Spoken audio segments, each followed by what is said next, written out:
Hello friends, how are you? I hope that you are good. In this video, I am going to continue the discussion of articles of the Indian Constitution. Before that, we have discussed preamble, Article 1, Article 2 and Article 3 of the Indian Constitution. In this video, we will discuss in detail about the Articles 4 of the Part 1, and this article is the last article of the Part 1 that deals with the Union and its territories. So let's start the video. Myself Virendra Kumar and you are watching Hirak IAS YouTube channel. So Article 4 of the Indian Constitution provides the procedural details related to the implementation of the Articles 2 and 3, which deal with the admission, establishment and alteration of states and territories. So friends, आप जानते हैं कि article 2 and 3 जो है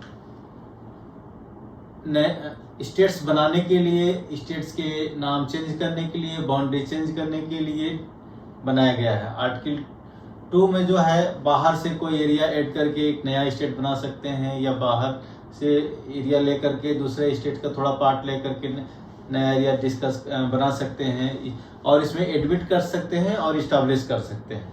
ठीक है। और article 3 में जो है आपको पहले से जो ऑलरेडी एग्जिस्टिंग स्टेट्स हैं, यूनियन टेरिटरीज है और बाउंड्रीज है, उन स्टेट्स अलग बना सकते हैं। तो ये सब जो है बातें हम लोग आर्टिकल्स 2 एंड 3 में पहले डिस्कस कर चुके हैं।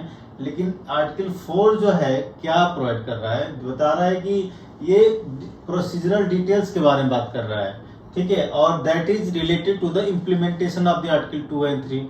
जब आर्टिकल 2 एंड 3 के अंतर्गत कोई चेंजेस किया जाएगा, कोई अमेंडमेंट किया जाएगा, तो उसको कैसे करना है वो बात आर्टिकल 4 बता रहा है। कि जो जैसे मान लीजिए आर्टिकल 2 एंड 3 में हम चेंज किए, कुछ एरिया इंक्लूड किए, इस्टेब्लिश किए या ऐड किए, तो उससे रिलेटेड जो है आपको जो शेड्यूल 1 है और शेड्यूल 4 है उसमें जो है चेंजेस करने पड़ते हैं। जैसे आप मान लीजिए स्टेट्स को चेंज कर दिए, उसका बाउंड्री चेंज कर दिया, नाम चेंज किया या एडिशन ऑफ स्टेट किए, तो उनके नाम है उनको लिस्ट में डालनी पड़ती है, उनका नाम लिखना पड़ता है, उनका एरिया डिसाइड करना पड़ता है, बताना पड़ता है। तो फर्स्ट शेड्यूल में होता है। ठीक है। और एंड आपका जो है शेड्यूल 4 में है, जैसे मान लीजिए आपने एक स्टेट से 2 स्टेट बना दिया, तो उसके जो एमपीज हैं, मेंबर ऑफ पार्लियामेंट्स हैं, वो तो आपको बदलेंगे।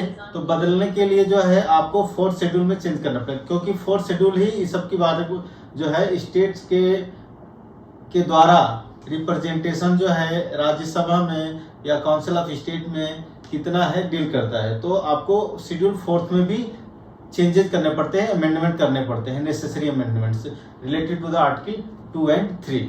ठीक है।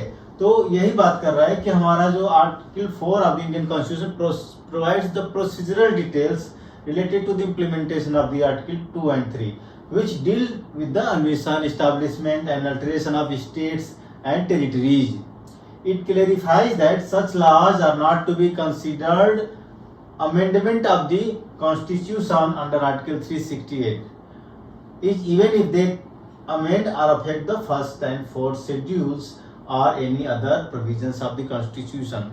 तो आर्टिकल 4 जो है बात कर रहा है कि जो है आप जो भी अमेंडमेंट करेंगे, इसको वो अमेंडमेंट नहीं समझा जाएगा जो आर्टिकल 368 के द्वारा किया जाता है।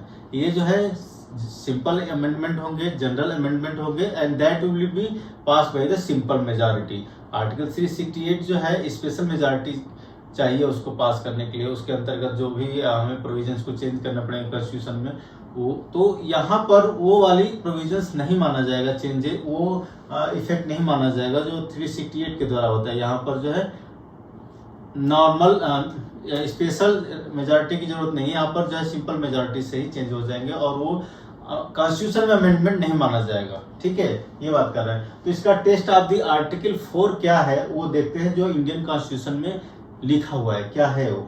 Laws made under article 2 and 3 to provide for the amendment of the first and fourth schedules and supplemental, incidental and consequential matters।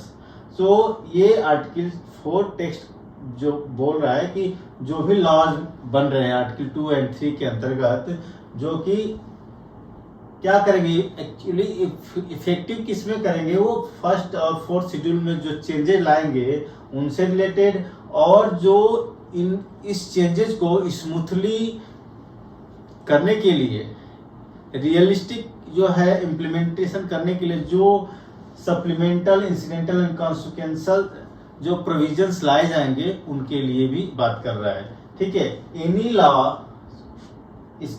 Law refer to in article 2 और article 3 shall contain such provisions for the amendment of the first schedule and the fourth schedule as may be necessary to give effect to the provisions of the law, and may also contain such supplemental, incidental and consequential provisions, including provisions as to the representation in parliament and in the legislatures or legislature of the states or states affected by such law as parliamentary may deem necessary।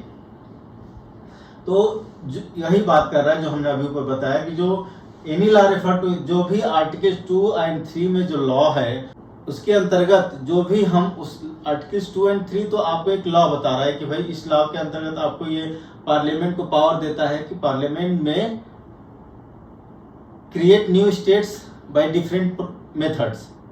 तो यदि वो ऐसा करती है, नया states create करती है या बाउंड्री बनाती है या नाम चेंज करती है, तो उसके लिए जो है 8 शेड्यूल फर्स्ट एंड शेड्यूल 4 में जो चेंजेस होंगे वो जो है चेंजेस के लिए बात कर रहा है, और ये चेंजेस जो होंगे फर्स्ट एंड फोर्थ शेड्यूल में।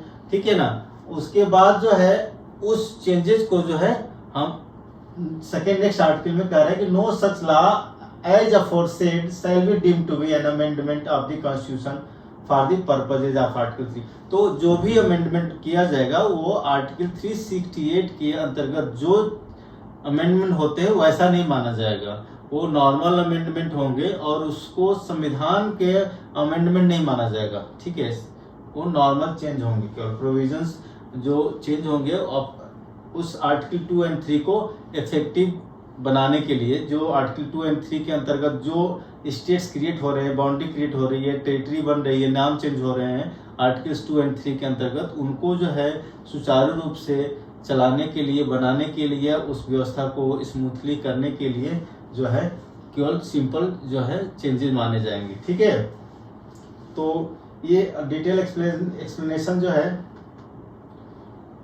देखते हैं।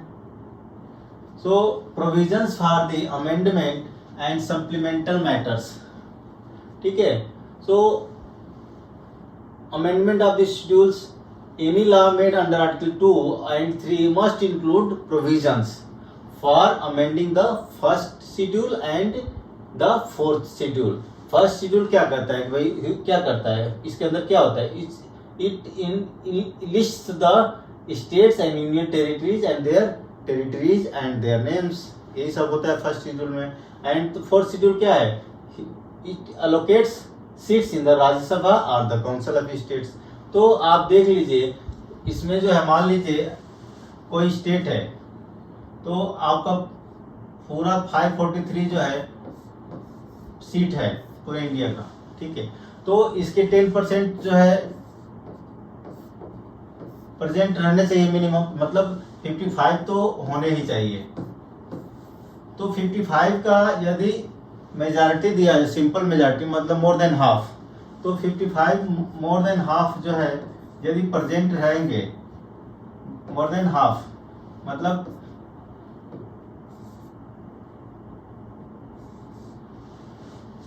ऑलमोस्ट 29 या 28 भी रहे, तो 28-29 रहे, तो हमारा जो है ये आर्टिकल्स 2 एंड 3 के अंतर्गत जो है नए स्टेट बाउंड्री टेरिटरी या नेम्स क्रिएट हो सकते हैं। ठीक है, ये सिंपल मेजॉरिटी, और इसको आर्टिकल 368 की जरूरत नहीं है, या उसके अंतर्गत किए जाने वाले प्रोविजंस जो दिए हैं उनकी जरूरत नहीं है, ये कह रहा है। ठीक है, और जब चेंजेस होंगे तो आपका फर्स्ट शेड्यूल कैसे प्रभावित होगा? फर्स्ट शेड्यूल जो दिया गया इसमें जो है, एक तो नंबर ऑफ स्टेट्स जो है यदि ऐड होंगे, इस्टेब्लिश होंगे तो बढ़ेंगे, तो उसमें जो है आपके नंबर्स जो है क्या होंगे, अलग अलग स्टेट्स के ऐड होंगे। ठीक है, यदि नाम चेंज होंगे तो वो भी बदले जाएंगे, नाम का चेंजिंग होगा, नेम चेंज होंगे तो वो भी इसमें फर्स्ट शेड्यूल में एंट्री किया जाएंगे। तो इसी को कह रहा है कि फर्स्ट शेड्यूल में जो चेंजेस जाएंगे। और फोर्थ शेड्यूल में क्या चेंजेस हो सकते हैं? फोर्थ शेड्यूल में चेंजेस क्या होंगे? नंबर ऑफ सीट्स जो है काउंसिल ऑफ स्टेट या राज्यसभा में, अपर हाउस में जो नंबर ऑफ स्टेट्स पहले से थे, अब उसमें बंटवारा हो गया, डिवीजन हो गया, नया स्टेट्स क्रिएट हो गए, तो उसके अकॉर्डिंग जो है प्रोपोर्शनल रिप्रेजेंटेशन के तहत क्या होगा, उनके सीट्स जो है अकॉर्डिंगली डिस्ट्रीब्यूट हो जाएंगे। प्रोपोर्शनल रिप्रेजेंटेशन का मतलब जो है पॉपुलेशन बेस्ड जो है नंबर ऑफ सीट्स जो है एलोकेट होते हैं राज्यसभा में। तो अब ज्यादा पॉपुलस स्टेट रहेगा उसके जो है से ज्यादा होंगे, तो से ज्यादा कब होंगे? जब नंबर ऑफ सीट्स जो है पार्लियामेंट में, राज्यसभा में ज्यादा होंगे, तभी उस ज्यादा जनसंख्या वाला, ज्यादा पॉपुलेशन वाला स्टेट्स का जो है बात उस तरह से सुनी जाएगी, कहने वाला रिप्रेजेंटेटिव रहेगा। आज छोटा स्टेट है तो उसमें जो है कम रिप्रेजेंटेटिव रहेंगे, क्योंकि जनसंख्या कम है, तो उनकी बात, उनका वैल्यू भी उतना प्रभावशाली नहीं रहेगा जितना ज्यादा पॉपुलस स्टेट है। तो इसलिए प्रोपोर्शनल रिप्रेजेंटेशन की जो है यहाँ पर बात की जाती है। तो इसमें जो है आपका जो है, ये तो रिप्रेजेंटेशन इन पार्लियामेंट के अंतर्गत जो भी लॉ होंगे, चेंज होंगे, इसमें हम लोग बात कर रहे थे कि आर्टिकल 2 और 3 में जो चेंज होंगे उसकी वजह से जो फर्स्ट शेड्यूल और फोर्थ शेड्यूल में चेंज होने हैं। ठीक है ना, तो ये तो चेंज होंगे फर्स्ट शेड्यूल और फोर्थ शेड्यूल। सेकेंड क्या है, जो अमेंडमेंट होंगे उसको जो है हम जो है not considered as amendment under article 368। ठीक है, supplemental, incidental and consequential provisions क्या है, ये डिटेल में समझते हैं। आर्टिकल 4 क्लॉज 1 यही ना है, आर्टिकल 4 क्लॉज 1 ये बात कर रहा है, इसके दो पार्ट हो गए हैं। तो सप्लीमेंटल, इंसिडेंटल, कॉन्सिक्वेंशियल प्रोविजंस को भी ऐड कर सकती है पार्लियामेंट, क्योंकि पार्लियामेंट इज एन अथॉरिटी कि वो जो भी चेंज चाहे एज में डी नेसेसरी, तो जो उसको उचित लगे उस तरह के प्रोविजंस इंट्रोड्यूस कर सकती है आर्टिकल 4 के तहत। द लॉ में include additional provisions necessary to implement the changes effectively. ठीक है ना, these can cover various aspects such as, क्या जो एडिशनल प्रोविजंस क्या लाएंगे उसके लिए रीजन होगा, क्या कवर करना है। तो इसमें एक तो representation in parliament, in state legislature को ध्यान रखते हुए जितने प्रोविजन चाहिए वो उसमें टेक्स्ट में लिख देंगे लॉ के अंतर्गत। और सेकेंड क्या है, administrative changes required in the administration, jurisdiction and governance of the affected areas, जो रिक्वायरमेंट होगी उसके हिसाब से एडमिनिस्ट्रेटिव चेंजेस किए जाएंगे। Legal and transitional provisions to manage the legal and administrative transition smoothly. तो पार्लियामेंट जब आर्टिकल 2 और 3 के अंतर्गत कोई भी नया एडमिशन होता है या एस्टैब्लिशमेंट होता है स्टेट्स और यूनियन टेरिटरी का, तो उसके तहत जो first schedule and fourth schedule में जो चेंजेस होते हैं वो तो होंगे ही होंगे, और एडिशनल जो है supplemental, incidental and consequential provisions भी पार्लियामेंट जो है ऐड कर सकती है। For what? For the representation in the parliament and state legislatures, administrative changes and for the legal and transitional provisions purposes. ठीक है, हमने क्लास जो है आर्टिकल 4 क्लास 2 के बारे में ऑलरेडी बोल रखे हैं कि जो है ये जो चेंजेस होंगे इसको हम ऐसा नहीं मानेंगे कि ये कॉन्स्टिट्यूशन का अमेंडमेंट है। This is non amendment nature, ये कॉन्स्टिट्यूशन का अमेंडमेंट नहीं माना जाएगा। ठीक है, because article 368 outlines the procedure for formal amendments to the constitution. ये अभी हम लोग डिटेल में पढ़ेंगे नेक्स्ट वीडियो में, कमिंग वीडियो में, कि आर्टिकल 368 के अंतर्गत जो है जो अमेंडमेंट करने होते हैं उसके लिए बिल ड्राफ्ट होता है। बिल को जो है ईच जो है हाउस में जो है प्रेजेंट करना होता है। उसके बाद ईच हाउस से बिल पास होने के बाद जो है मेजॉरिटी होनी चाहिए, ऑल द मेंबर्स होने चाहिए, और जो है 2/3 मेंबर्स प्रेजेंट एंड वोटिंग होने चाहिए। उसके बाद जो है प्रेसिडेंट का असेंट लेना पड़ता है, और जरूरत होने पर जो है स्टेट का रेटिफिकेशन भी होने चाहिए। तो ये एक टफ प्रक्रिया है। This is a tough procedure for changing for doing the amendment in the constitution. लेकिन जो हमारा आर्टिकल 4 और कह रहा है कि जो 2 और 3 के आर्टिकल के अंतर्गत जो चेंजेस होते हैं, they are not in the nature of the constitutional amendment, they are the simple changes. और इसको स्मूथली हमारे जो व्यवस्था को बनाए रखने के लिए इतना जो बहुत सीरियस नहीं बात है, इसको ये बात समझते हुए ये चीजें लाई गई हैं। ठीक है, this means such law do not require the special amendment procedures which involves a 2/3 majority in both houses of parliament and in some cases ratification। तो ऐसा कुछ बात नहीं है। सिग्निफिकेंस ऑफ आर्टिकल 4 क्या है? Significance, this is the last article of the part 1 and what is the significance. So पहला significance है कि आर्टिकल 4 जो है क्या करता है, streamline the process for the state reorganization. जो स्टेट रीऑर्गेनाइजेशन का प्रोसेस है वो स्ट्रीमलाइन कर देता है, एकदम प्रॉपर व्यवस्था देता है। क्या, जैसे article 4 facilitates more streamlined and flexible process for the admission of new states, alteration of its boundaries, state boundaries and other related changes without the complexities of the formal amendment procedures. तो ये एकदम normal procedure से कोई भी state reorganise हो जाएगा, और ऐसा हुआ है, हिस्ट्री भी देखेंगे हम। Efficient implementation by allowing incidental consequential provisions to be included in law। क्योंकि आर्टिकल 4 जो है पार्लियामेंट को अथराइज करता है कि आपको जो नेसेसरी प्रोविजंस हैं जिसका जरूरत है, ठीक है, एडमिनिस्ट्रेटिव के लिए, पार्लियामेंट को सही व्यवस्था देने के लिए, या जो है लीगल पर्पज के लिए, वो सारे प्रोविजंस आप ऐड कर सकते हैं। That is the power provided by the article 4 to the parliament, right? And article 4 ensure that all necessary adjustments are made efficiently, ensuring smooth transitions and clear legal frameworks। ठीक है, और article 4 जो है का significance ये भी है कि आर्टिकल 4 जो है पार्लियामेंट को ही अथॉरिटी देता है, अथराइज करता है। What? It reinforces the authority of Parliament to reorganize states and territories while ensuring that such changes are implemented effectively and coherently without needing a formal constitutional amendment। So यहाँ पर जो है पूरा जो है यूनिटी एंड इंटीग्रिटी के साथ parliament को जो है आर्टिकल 4 जो है पूरी जो है पावर देता है, अथॉरिटी देता है कि parliament can do all the changes regarding the reorganization of states. ठीक है, हिस्टोरिकल कंटेक्स्ट एंड एग्जांपल्स देखते हैं। सो आर्टिकल ये जो रीऑर्गेनाइजेशन ऑफ स्टेट्स एक्ट 1956 के अंतर्गत जो है, जो इंडिपेंडेंट के हमारा जो देश आज़ाद हुआ, उसमें आज़ादी के बाद भी कई ऐसे स्टेट से जो बाद में जुड़े, तो इसीलिए ये प्रोविजंस रखा गया है कि जब कोई नया स्टेट्स या बाउंड्री या टेरिटरी कुछ एडिशन होना है या एस्टैब्लिश होना है तो ये आसानी से हो सके, इसलिए प्रोविजन दिया गया। तो अब इसके तहत जो है हमारा 1st schedule and 4th schedule में चेंजेस हुए थे। ठीक है, नया क्रिएशन ऑफ न्यू स्टेट्स हुए, जैसे छत्तीसगढ़, झारखंड, उत्तराखंड जो 2000 में हुए थे, क्रिएट हुए थे, वो that is the provisions provided under the article 2 and 3 and including article 4, right.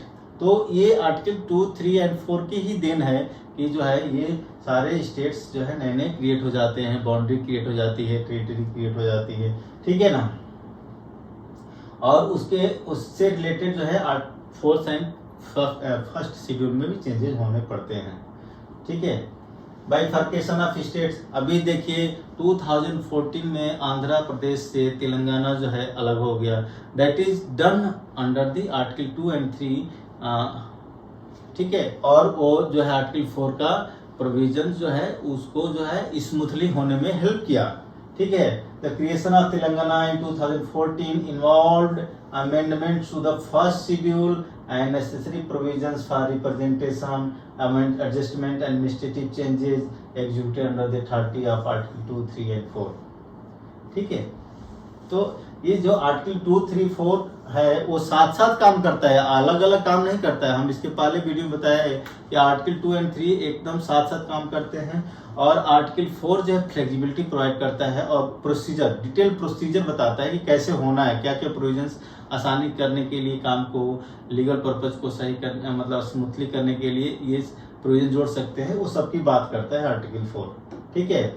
So friends, हम इस वीडियो में देखते हैं कि आर्टिकल 4 जो है of the Indian constitution provides essential procedural guidelines for implementing the provisions related to the admission, establishment and reorganization of state. तो ये जो बातें हैं, ठीक है, admission, establishment and reorganization of states and union territories as laid out in article 2 and article 3। तो article 2 and 3 तो जो पहले से वो है ही, जो उसके अंतर्गत जो बात किया गया है कि एडमिट करना है, इस्टेब्लिश करना है और नए स्टेट्स बना सकते हैं by from within the existing state, ठीक है। लेकिन आर्टिकल 4 एक्स्ट्रा क्या काम कर रहा है, वो only provides the constitutional essential procedural guidelines. ये गाइडलाइंस देता है कि जो है parliament can provide the necessary laws provisions to make the amendment, make the changes smoothly, ठीक है। ये आराम से, आसानी से ये व्यवस्था लागू हो जाए, उसके लिए आर्टिकल 4 जो है पार्लियामेंट को ये पावर देता है कि नेसेसरी प्रोविजंस जो है बना सकती है, जो भी इसको अच्छा लगे, as parliament may think fit, ठीक है। By clarifying that such law do not constitute constitutional amendments under article 368, और ये भी क्लेरिफाई कर देती है कि जो ये चेंजेस हो रहे हैं आर्टिकल 2, 3 के वजह से शेड्यूल 1 एंड शेड्यूल 4 में, वो कोई कॉन्स्टिट्यूशनल अमेंडमेंट नहीं माना जाएगा, वो सिंपल मेजॉरिटी से ही हो जाता है, उसमें कॉन्स्टिट्यूशनल अमेंडमेंट की कोई जरूरत नहीं है। Article 4 ensures a more efficient and flexible process for managing India's dynamic political and administrative landscape। तो हमारा जो है इंडिया का डायनेमिक पॉलिटिकल और ये एडमिनिस्ट्रेटिव नीड्स हैं, इजीली इसको पूरी किया जा सकता है, ठीक है ना। This framework supports the adaptability and responsiveness of the Indian union to changing needs and circumstances.